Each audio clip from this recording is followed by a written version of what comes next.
हमारे पौराणिक ऋषि मुनि बहुत ही बड़े तपस्वी और अत्यंत ज्ञानी हुआ करते थे।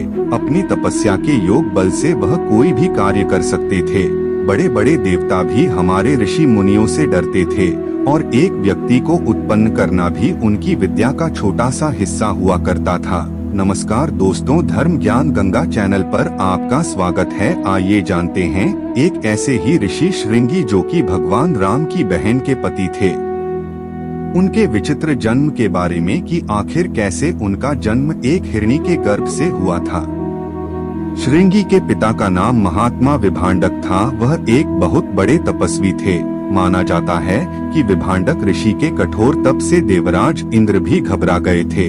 इसी कारण देवराज इंद्र को यह भय सताने लगा था कि कहीं महात्मा विभांडक अपने तप के बल से उनके स्वर्ग का राज उनसे छीन न लें। इसी डर के कारण उन्होंने विभांडक ऋषि की तपस्या को भंग करने के लिए स्वर्ग की एक अप्सरा को पृथ्वी पर भेजा। फिर जब अगली सुबह विभांडक ऋषि सरोवर में स्नान करने गए, तभी देवराज इंद्र की भेजी हुई अप्सरा बड़े ही कामुक अंदाज में सरोवर के पास आई और सरोवर में स्नान कर रहे विभांडक ऋषि को लुभाने लगी।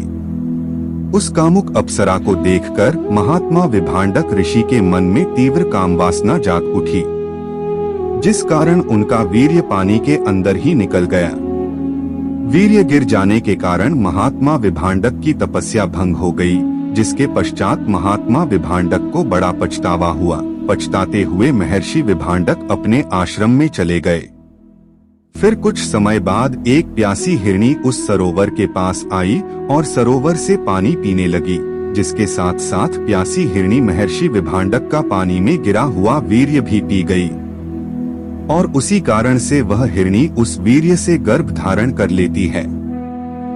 पौराणिक कथाओं के अनुसार माना जाता है कि वह हिरणी भी पहले एक देवकन्या ही थी, जिसे किसी कारण वश परमपिता ब्रह्मा जी ने हिरणी की योनि में जन्म लेने का श्राप दे दिया था।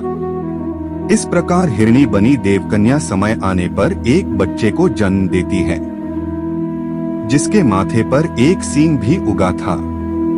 माथे पर सींग होने के कारण उनका नाम श्रृंगी पड़ा था। उसके बाद उस बच्चे को विभांडक ऋषि ने स्वयं पालन पोषण कर बड़ा किया, उसको शिक्षा दी, जिसका कुछ समय बाद भगवान राम की बहन शांता से विवाह हुआ। अगर आपको हमारे द्वारा दी गई जानकारी अच्छी लगी तो वीडियो को लाइक और चैनल को सब्सक्राइब कीजिए। मिलते हैं अगली वीडियो में, तब तक के लिए राधे राधे।